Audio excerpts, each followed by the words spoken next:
तो guys welcome back to my channel. कैसे हो आप सब। आज मैं बहुत सारे आपके प्रश्न के उत्तर दूंगी जो कि आप मुझे कमेंट करते हो, तो मैंने सोचा आज मैं कमेंट का रिप्लाई कर देती हूँ वीडियो के माध्यम से। और एक चीज़ मैं आपको दिखाना चाहती हूँ, ये ब्लाउज़ मैंने बनाया है शॉल कॉलर। आजकल जो ट्रेंड में चल रहा है ना, सूट कुर्ती हो या फिर ब्लाउज़ हो, शावल कॉलर बोलते हैं इसे। इस तरह से आपको अगर इसकी वीडियो चाहिए तो कमेंट बॉक्स में ज़रूर बताना, तो मैं इसकी वीडियो ज़रूर डालूँगी। शावल कॉलर ना इस तरह से होती है, ये डबल होके यहाँ पे फोल्ड होती है, ये देख सकते हो आप। बहुत ही प्यारा लगता है ये ब्लाउज़। और जब कस्टमर आएगी ना तो उनसे बोलूँगी कि मैं ये पहन के दिखाएं वो, क्योंकि वो कस्टमर शायद मान जाएंगी वीडियो के लिए। तो देखते हैं, अगर मान गई तो मैं उन्हें पहना के दिखाऊंगी कि इसका फिटिंग कैसा आया है, इसका लुक कैसा आया है। ठीक है, बहुत ही प्यारा सा बेल्ट ब्लाउज़ है, शावल कॉलर बोलते हैं इसे। मैंने पता है क्या करा है, इस वाले जो बॉर्डर आता है ना स्लीव्स पर, जो बॉर्डर का कपड़ा था स्लीव्स पर, वो मैंने कॉलर में यूज़ कर दिया। स्लीव्स मैंने प्लेन छोड़ दी है, क्योंकि ये ना जो कॉलर है वो मुझे प्लेन अच्छा नहीं लग रहा था, तो मैंने इसमें कॉलर में यूज़ कर दिया बॉर्डर। तो इस तरह से कुछ क्रिएटिविटी खुद से भी कर सकते हैं, कस्टमर से नहीं पूछा, मैंने अपने दिमाग से कर दिया। फ़िलहाल ये तुरपाई को जाएगा और आप कमेंट करोगे तो मैं इसकी वीडियो डालूँगी। ये शावल कॉलर आप कुर्ती में बना सकते हैं, किसी भी ड्रेस में बना सकते हैं, ब्लाउज़ में बना सकते हैं, बहुत ही प्यारा लगता है। तो आप करते हैं बहुत सारे क्वेश्चन का आंसर। ठीक है, 1 बाय 1 करूँगी। ये मैंने आई थिंक 5-6 दिन पहले के कमेंट लिए हैं, हो सकता है नए भी लिए हों, क्योंकि मैं नोट कर लेती हूँ ना कि मुझे कितने कमेंट का एक वीडियो में रिप्लाई करना है। और आजकल के कमेंट होंगे वो शायद इसमें होंगे भी या नहीं होंगे, मुझे अभी नहीं पता है। एक कमेंट आया है कि चेस्ट साइज़ मैम 35 है और बोट नेक फ्रंट में है, बैक में वी नेक है, तो कितनी गले की चौड़ाई लेंगे। तो गले की चौड़ाई आपको रखनी होगी सेम, जितनी हमारी बोट नेक की चौड़ाई मिनिमम रहती है 4 इंच, 4.5 भी रख सकते हैं, 4 और 4.5 दोनों रख सकते हैं। 5 तो जब रखना है जब आपको बिल्कुल ही लेंथ में कम ब्रॉड में ज़्यादा हो तब।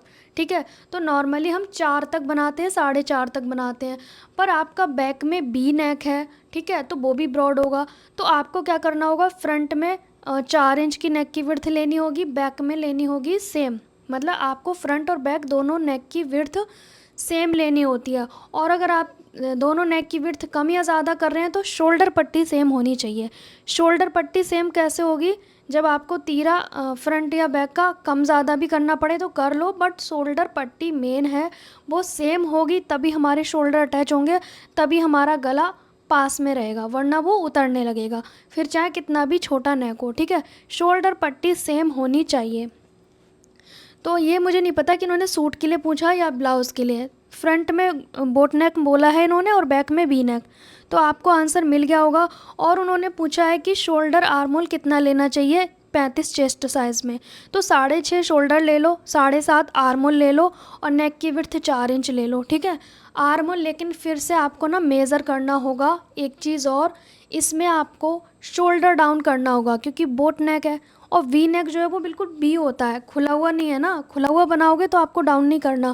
अगर आपको सिंपल स्ट्रेट बी रखना है तब आपको शोल्डर डाउन करना होगा 1 इंच के करीब। और मेथड भी मैंने बताए हैं शोल्डर आर्मोल की वीडियो में, तो आप उसे ज़रूर चेक करें। और एक चीज़, इसमें छोटे नेक में हम 1 इंच अंदर की ओर आके फिर गोलाई करते हैं फ्रंट की, डीप नेक में बाहर की ओर करते हैं। बहुत कमेंट आते हैं और मैं कितनी बार समझा चुकी हूँ कि सिर्फ छोटे नेकों में हम अंदर की ओर आते हैं और बाकियों में बाहर की ओर। ठीक है, क्योंकि कई कमेंट आते हैं कभी आप अंदर की ओर करते हो गोलाई, कभी बाहर की ओर। आप समझा करें कि मैंने बैक नेक के अकॉर्डिंग किया होता है, फ्रंट नेक के अकॉर्डिंग किया होता है। ठीक है दीदी, मेरे पास कॉलर वाले बहुत सारे सूट आते हैं, मुझे कॉलर वाले सूट सीखने हैं, जल्दी से वीडियो डालो। तो देखिए, अभी तक ना मेरे पास कोई कॉलर का सूट नहीं आए थे, अब मुझे कल ही आए हैं कॉलर वाले सूट, जो कि मैंने कल शॉर्ट वीडियो में भी बताया था। तो आपकी ही वजह से आए होंगे, शायद आपको वीडियो चाहिए थी, तो हाफ़ कॉलर वाले आए हैं, तो मैं आपके साथ ज़रूर शेयर करूँगी, क्योंकि आपकी ही वजह से शायद आए होंगे। मुझे लगता है भगवान ने मेरे पास कॉलर वाले सूट भेज दिए कि भाई ये वीडियो डाल दो, क्योंकि मेरे पास हमेशा सर्दियों में आते हैं कॉलर के सूट, गर्मी में कभी नहीं आते हैं। ये फर्स्ट टाइम है जो गर्मी में आ गए हैं, शायद आपकी वजह से, जिन्होंने कमेंट किया है, थैंक यू।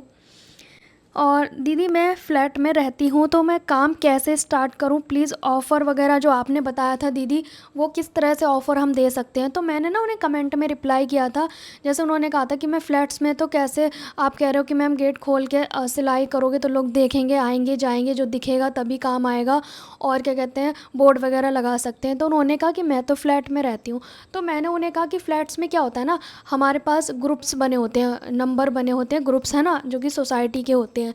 तो आप क्या कर सकते हो, अपने व्हाट्सअप नंबर पे लगा सकते हो, ग्रुप्स में, ग्रुप्स का जो स्टेटस होता है ना उस पे लगा सकते हो अपने डिज़ाइन करे हुए कपड़े, सिले हुए कपड़े, नॉट डिज़ाइन, हर तरह के कपड़े जो आपने सिला है, खुद का सिला है, किसी का भी सिला है, आप हर रोज़ व्हाट्सअप पे लगाएं, स्टेटस पे लगाएं। और अपना रेट भी लगा दो, अगर आपको लग रहा है कि थोड़ा सा कम करके लगा दो, ताकि आपके पास काम आना स्टार्ट हो जाए। और दूसरा ये कि आप ऑफ़र दे सकते हैं। ऑफ़र जैसे कि मान लीजिए दिवाली आ रही है, राखी आ रही है, या फिर कोई भी त्यौहार आ रहा है, तो उससे पहले आप कह दो कि जैसे मान लीजिए 20 तारीख को हमारी दिवाली है एग्ज़ाम्पल, ठीक है? तो आप कह दो कि भाई जो मेरे पास 10 से 15 तक कपड़े आएंगे उनको मैं कम चार्ज दूंगी, उनके लिए ऑफ़र है। मतलब किसी चीज़ का 300 ले रहे हो तो आप 250 बोल दो कि भाई मैं 15 तारीख तक जो ऑफ़र निकाल रही हूँ बस 5 दिन के लिए रहेगा, लेकिन वो 250 रुपये में रहेगा, ठीक है? उसके बाद आते हो और उससे पहले आते हो तो इतने रुपए लगेंगे। तो इस तरह से ट्रिक खेल सकते हो आप, 5 दिन का ऑफ़र लगा सकते हो। थोड़ी मेहनत करनी पड़ेगी, थोड़ा रेट में भी आपको कंसेशन करना पड़ेगा, पर क्या हुआ, काम तो आना शुरू हो जाएगा, चेन तो बन जाएगी ना। तो वो चीज़ आप कर सकते हो। इस तरह के ऑफ़र आप भी निकाल सकते हो, और जो फ्लैट में नहीं रहते हैं वो भी निकाल सकते हैं ऑफ़र। ऑफ़र से क्या है ना, ऑफ़र की ज़रूरत जब पड़ती है जब हमारे पास काम नहीं आ रहा है। काम ढेर लगा है तो फिर कोई बात ही नहीं है, फिर तो आप मेरी वीडियो पे ही नहीं आओगे, है ना? तो जब नहीं आ रहा है तो आप इस तरह के ऑफ़र निकाल सकते हो। दिवाली, रक्षाबंधन, राखी, होली, या छोटे छोटे कोई भी त्यौहार है XYZ, आप ऑफ़र निकाल दीजिए कि कुछ % आपको छूट मिलेगी इस समय सिलाने आओगे तो, ठीक है? इस 4 या 5 दिन के अंदर का। फिर तो ऐसे ही लगाओ कि 4-5 दिन का ऑफ़र है, इस तरह से, ठीक है? तो आप इस तरह से कर सकते हो। ये कमेंट है, एक चौथा कमेंट है कि ब्लाउज़ का बैक पार्ट छोटा क्यों लेती हो, चौड़ाई में भी लंबाई में भी? तो देखो मैं कई बार कह चुकी हूँ, चाहे प्रिंसेस कट ब्लाउज़ हो, चाहे 4 टक्स ब्लाउज़ हो। 4 टक्स है तो मतलब 4 प्लेट डल रही हैं, 4 प्लेट में कपड़ा इकट्ठा हो रहा है, ठीक है? जब चीज़ इकट्ठी होती है तो वो छोटी होने लगती है। और बैक में सिर्फ 2 प्लेट हैं, ठीक है? बैक का पार्ट सिमिलर होता है, चाहे किसी भी तरह का बना लो, 2 प्लेट रहती हैं। तो उसमें कपड़ा कितना यूज़ होगा, कितना यूज़ होगा? हाफ इंच होगा ज़्यादा से ज़्यादा, तो 1 इंच कवर हुआ उसमें। और फ्रंट में 4 हैं तो वो कम से कम 2 इंच कपड़े को कवर करेगी। तो 1 इंच हमने बैक पार्ट छोटा कट करना है, फ्रंट का 1 इंच बड़ा कट करना है, तब हम जब साइड की फिटिंग करेंगे ना तब वो दोनों बराबर आएंगे। और आपने शुरू में बराबर कट कर दिए तो बराबर वो नहीं आएंगे। भाई सीधी सी बात है, जहाँ कप प्लेट ज़्यादा होगी वहाँ कपड़ा ज़्यादा यूज़ होगा। ये कमेंट ना अधिकतर डेली आता है, प्लीज़ आप वीडियो को ना सुनते नहीं हो। जो मैं वीडियो डालती हूँ उसमें ये भी बताती हूँ कि मैं रीज़न बता रही हूँ किस वजह से मैं ये कपड़ा ज़्यादा ले रही हूँ फ्रंट में और बैक में कम क्यों ले रही हूँ, तो मैं रीज़न भी बताती हूँ। पता नहीं आप फास्ट करके सुनते हो या क्या, है ना? तो कारण मैं बता चुकी हूँ आपको। बाजू जोड़ती हूँ तो झोल क्यों आता है, तो झोल इसलिए आता है क्योंकि आपने परफेक्ट कटिंग नहीं की है। मैंने हर वीडियो में बताया कि जो ब्लाउज़ हो या सूट हो, दोनों के आर्म होल स्लीव के आर्म होल से मैच होना चाहिए। और मैंने हर वीडियो में आई थिंक बता रही हूँ, आजकल मैं शोल्डर आर्म होल पे ही फोकस कर रही हूँ, डेली वीडियो में यही आ रहा है। पर आप किसी भी ब्लाउज सूट की वीडियो उठा के देख लो, डेली उसमें डिटेल में यही रहता है, आर्म होल शोल्डर स्लीव का और मेन सूट या ब्लाउज़ का मैच हो रहा है ना, तभी आपका वो परफेक्ट बनेगा। कैसे लेना है सब बता रखा है, प्लीज़ किसी भी वीडियो को उठा के देख लो लास्ट 1 हफ्ते की, ठीक है? या शोल्डर आर्म होल वाली वीडियो देख लो। फिर भी समझ नहीं आए तो मैं ज़रूर फिर से बना दूंगी वीडियो। साइड की सिलाई बीच में आ जाती है पैंट कटिंग स्टिचिंग के बाद, मुझसे क्या गलती हुई है ऐसा पूछा है किसी ने। तो देखो आपसे ना कटिंग में शायद मुझे लगता नहीं है कि कोई प्रॉब्लम हुई होगी, स्टिचिंग में प्रॉब्लम हुई होगी।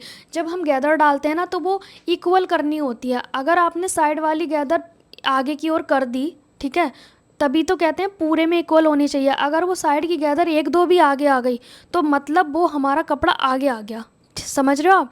तो उसमें कटिंग में प्रॉब्लम नहीं हुई है, आपको सिलाई में गड़बड़ की है। और अगर आपको फिर से चाहिए वीडियो तो मैं ज़रूर डाल दूँगी कि जो ऊपर की इलास्टिक है उसकी गैदर को किस तरह से रखना है, सेंटर में कहाँ पे रखना है, साइड में कितना रखना है, पूरा डिटेल में मैं दोबारा बता दूँगी। तो आपकी सिलने में प्रॉब्लम हुई है, ठीक है? मैम मेरा साइज़ अपर चेस्ट 43 है और फुल वस्ट 45 है, कमर 43 है, हिप 53 है, कैसे सूट काटे। तो मैंने देखो बहुत ही आसान तरीका बताया है कि देखो मैं अपर चेस्ट का कोई निशान ही नहीं लगाती हूँ, फुल वस्ट के हिसाब से ही मैं अपर चेस्ट का नाप ले लेती हूँ। मैंने एक वीडियो में आपको बताया है हैवी चेस्ट साइज़ में कैसे फिटिंग देनी है, सूट हो या ब्लाउज़, तो आप प्लीज़ उस वीडियो को ज़रूर देखें, ना मिले तो कमेंट करना, ठीक। दी बाजू पहनते वक्त ऊपर से बड़ी नीचे से छोटी हो जाती है, खिंचाव आता है, तो उसका कारण मैं इसी ब्लाउज़ में आपको बता दे रही हूँ। कारण ये है कि आपने ये वाली चीज़ तो लंबी ले ली, यहाँ से आपने ये छोटा लिया, मतलब कि आपने 3 इंच से ज़्यादा डाउन किया है, ठीक है। आपको छोटी स्लीव में 2.5 इंच करना है डाउन, और आपने इतनी बड़ी स्लीव में 3 इंच डाउन किया है, फिर भी खिंचाव आ रहा है, तो आपको ये 2.5 लेना पड़ेगा, क्योंकि ये चीज़ जब ज़्यादा छोटी हो जाती है ना, तो यहाँ से ये चीज़ भी तो कम हो जाती है। तो आपको ये और ये इसमें ज़्यादा डिस्टेंस नहीं करना है, जिन्होंने कमेंट किया है उनके लिए, ठीक है। दी कलियों वाला फ्रॉक या कुर्ती बताइए। कलियों वाला फ्रॉक या कुर्ती की वीडियो मैं किसी पेपर पे आपको समझा दूंगी प्रॉपर डिटेल में, और आप उससे आसानी से बना सकोगे। कारण ये कि मेरे पास कोई इस तरह की ड्रेस आई नहीं है बनाने के लिए, तो मैं कैसे आपको सिखा सकती हूँ। कुछ तो इसलिए नहीं आती कि वो चार्ज ज़्यादा होता है उसका। देखो कम से कम 5-6 मीटर साड़ी जितना कपड़ा तो लग जाता है कलियों वाले फ़्रॉक सूट में, ठीक है। फिर उसके बाद उसमें अस्तर भी लगता है, वो भी अच्छा वाला लगता है, क्योंकि जॉर्जेट का कपड़ा है तो उसमें मोटा ही लगना है। फिर उसके बाद उसका हम अस्तर वाले के साथ सिलेंगे तो वो 1000 रुपये पड़ जाता है। तो कस्टमर सोचती है कि मैं 1000 का कपड़ा लाऊं, 1000 सिलाई दूं, तो मैं 2000 का रेडीमेड क्यों ना ले आऊं। तो इसीलिए वो इस तरह की ड्रेसेस कम आती हैं बनवाने। पहले ज़्यादा आती थी, क्योंकि मैं पहले कम लेती थी, अब सही लेती हूँ, तो शायद वो वाली ड्रेस कम आती हैं बनवाने, ठीक है। और रेडीमेड आजकल सस्ता मिल रहा है, तो ये चीज़ होती है। तो मैं उसका वेट नहीं करूँगी कि भाई वो आए तब मैं आपको सिखाऊँ, मैं पेपर पे बता दूँगी। अगर आप यस हो तो मैं बता सकती हूँ, अगर आप नो हो कि भाई कपड़े पे ही बताओ, तो फिर तो आपको वेट करना पड़ेगा जब तक मेरे पास ड्रेस नहीं आएगी बनने। फिर एक कमेंट आता है, दीपा सूट के चाक क्यों घूमते हैं। सूट के चाक घूमने का कारण यह है कि आपने कान वाले कपड़े को कान नहीं निकाली और डायरेक्ट कटिंग कर दिया, फिर आगे का हिस्सा या तो लेफ़्ट जाएगा या राइट जाएगा। एक ही पार्ट जाता है, एक या तो लेफ़्ट जाएगा या राइट, तो ये कारण है, इसीलिए घूमते हैं। सिलाई कटिंग में कोई प्रॉब्लम नहीं है, कपड़ा फ़ोल्ड करने में प्रॉब्लम है। कटिंग करने से पहले जो कपड़ा फ़ोल्ड करते हैं, या तो उसकी कान निकाल दो, और अगर कान नहीं निकालनी आती है और बीच में सेंटर में कढ़ाई वगैरह है, उसकी कान कैसे निकालें, तो आप मेरे को कमेंट करना, मैं वीडियो बना दूंगी किस तरह से आपको करना है, ठीक है। मैम मुझे सिलना आता है, गांव में कैसे शुरू करें प्लीज़ बताओ। आप तो गांव में, तो आपके लिए तो बहुत ही अच्छा है। आप एक छोटा सा बोर्ड लगवा लो, घर के बाहर मेन गेट पे बोर्ड लगवा लो, और अपना काम, अगर आपकी दुकान टाइप का है घर, मतलब तो आप उसमें कर सकते हो, फिर तो बहुत ही अच्छा है। मटेरियल वगैरह भी रख सकते हो, छोटी मोटी चीज़ें रख सकते हो, जिस कारण से लोग देखेंगे सिलते हो आप, तो लोग सिलवाने आएंगे। आप बोर्ड लगवा दो, शर्म वगैरह को त्याग दो। लोग सोचते हैं ना कि अरे कोई क्या सोचेगा, काम नहीं आएगा तो इंसल्ट हो जाएगी, बोर्ड लगाया, हंसी बनेगी। अरे हंसी और निंदा होगी तभी हम तरक्की करेंगे। मीरा जी को प्रभु जब ही मिले थे जब उनकी निंदा और उनकी हंसी बनी थी, वरना नहीं मिले थे। अगर आपकी हंसी और निंदा उड़ने लगी मतलब आप कामयाब हो। तो ये चीज़ तो आप सोचो ही मत कि हमारी इंसल्ट हो जाएगी। तो बहुत सारी चीज़ें हैं जो गांव में आप कर सकते हैं, घर से ही सिलाई कर सकते हैं। और जैसे कि मैंने तरीके बताए हैं कि आप अपने बाहर वाली जगह पे, जैसे कोई रूम है या मेन गेट है, उसके आसपास आप बैठ के सिलाई करें, मतलब अंदर की ओर ही करना है, पर थोड़ा सा दिखेगा ना लोगों को, तो चलते फिरते तो ज़्यादा बेटर रहेगा। जो डाली हुई है आप प्लीज़ उसे चेक करना। मैम लोग कपड़े ले गए हैं, पैसे नहीं देते हैं, तो ये तो आपको तय करना है ना कि आपके कस्टमर पैसे क्यों नहीं दे रहे। या तो आपने पहले तय नहीं किए होंगे पैसे कि भाई हमारा इतना लगेगा, आप इतने में रेडी हो तो सिलवा लो, अदरवाइज़ रहने दो। तो आपने पहले तय नहीं किया है, आपने खुशी खुशी रख लिया कि भाई कस्टमर आ गए, कपड़े सिल दिए, फिर एंड टाइम पे उनको सदमा लग गया कस्टमर को कि भाई इतने पैसे क्यों बता रहे हो, फिर वो नहीं देगा या कमियाँ निकालेगा कि भाई ये है वो है, मतलब इस तरह से होता है। तो आप ना पहले तय कर लें, आप अपने पैसे तय कर लें। और किसी को ना गुस्से से या फिर उस तरह से बात नहीं करनी है रूड वे में, फिर तो वो कभी नहीं देगा पैसे। आपको प्यार से हैंडल करने हैं कस्टमर को, बहुत ही प्यार से। अगर वो 10 बार आपसे ठीक करा रहा है तो 10 बार की जगह आप 20 बार भी करने को तैयार हो। आपके चेहरे पे सिकन ना आए कि भाई अरे मैं बार बार कर रही हूँ, बार बार कर रही हूँ, क्योंकि हमारी गलती है, कस्टमर की नहीं है, वो तो पे कर रहा है ना। आप सही काम कर रहे हो तो पे करने में उसे कोई दिक्कत ही नहीं होगी। या तो कमियां सिलाई में रही होंगी, या फिर आपने टाइम पे पैसे, या फिर आपने पहले नहीं बताया होगा रेट उनको। तो पहले रेट तय करें, उसके बाद काम शुरू करें। क्योंकि एक ने कहा था कि मैम वो अब मुझे उल्टा सीधा सुना रही है, तो वो उसकी कोई वजह होगी सुनाने की, है ना। बिना वजह कोई नहीं सुनाता किसी को। किस कपड़े में अस्तर कौन सा लगेगा, तो मैं अब आपको बता दूं, मैं हर कपड़े में कॉटन का अस्तर लगाती हूँ, और जिन सूटों में साथ में अस्तर आता है मैं वही लगा देती हूँ। और ज़्यादातर मैं ये 50 रुपये वाला अस्तर लगाती हूँ कॉटन का, चाहे कोई भी कपड़ा हो। नेट है तो उसमें साटन वगैरह का लगेगा, अदरवाइज़ नॉर्मल ही लगते हैं, ठीक है। मैं कॉटन का लगाती हूँ 50 रुपये वाला। थोड़ा मिक्स रहता है, प्योर कॉटन नहीं रहता है, क्योंकि उसे धोना पड़ता है। और जो लोग कस्टमर कॉटन का ला के देते हैं वो खुद धो के देते हैं, मैं नहीं धोती हूँ उसको। मुझे कमेंट आते हैं कि आप अस्तर धोते हो, तो मैं अस्तर नहीं धोती हूँ। और जो प्योर कॉटन के आते हैं वो कस्टमर खुद ही धो देते हैं, उनसे मैं बोल देती हूँ खुद ही धो के दे दो, ठीक है। बाकी नॉर्मल वाले को मैं नहीं धोती हूँ, ये ऐसे ही लगा देती हूँ। मैं फॉल धोती हूँ, लेकिन चाहे कितनी भी महंगी हो उसे मैं वॉश करती हूँ। ब्लाउज़ में फ़िटिंग कैसे दें, तो अगर आपने मेरी ब्लाउज़ की वीडियो देख ली होती तो आपका ये क्वेश्चन नहीं रहता, क्योंकि हर वीडियो में इतना डिटेल में समझाया ना कि कोई यूट्यूब पे नहीं समझाएगा। बारीकी से कटिंग, स्टिचिंग, नेक विड्थ, और पट्टी कैसे लगाना है, नेक कैसे बनाना है, और प्लेट कैसे डालनी है, फिटिंग कैसे करनी है, बाजू कैसे जोड़नी है, प्रॉपर मैंने वीडियो डाले हुए हैं।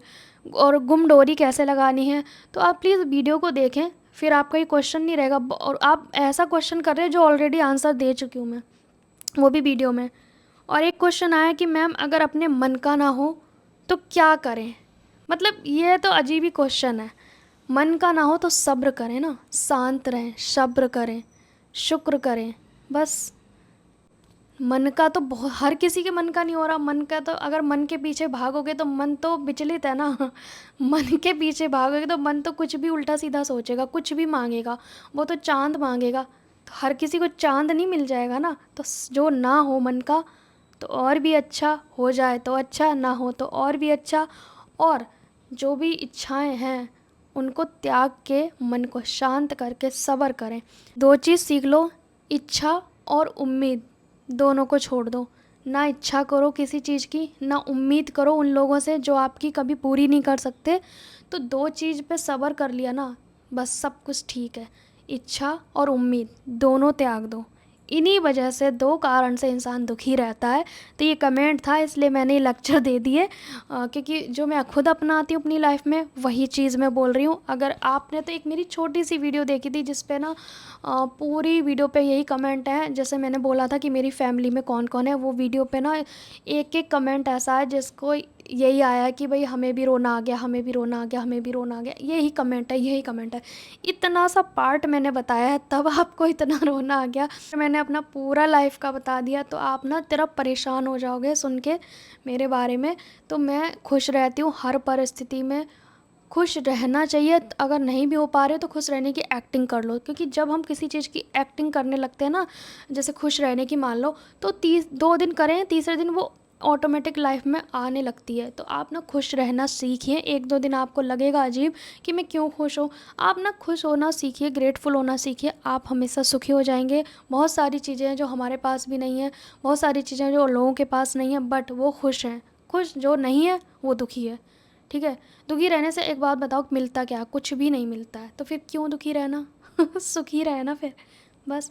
आई होप सो आज के आंसर आपको मिल गए होंगे। बहुत सारे क्वेश्चन रह भी गए हैं, उन्हें हम नेक्स्ट पार्ट में लेंगे, क्योंकि एक वीडियो बहुत बड़ा हो जाता है और काफ़ी टाइम लगता है मुझे एडिटिंग में। तो मिलते हैं नेक्स्ट वीडियो में। और इस ब्लाउज़ की वीडियो चाहिए तो आप कमेंट करना, नहीं चाहिए तो कोई बात नहीं। Bye bye.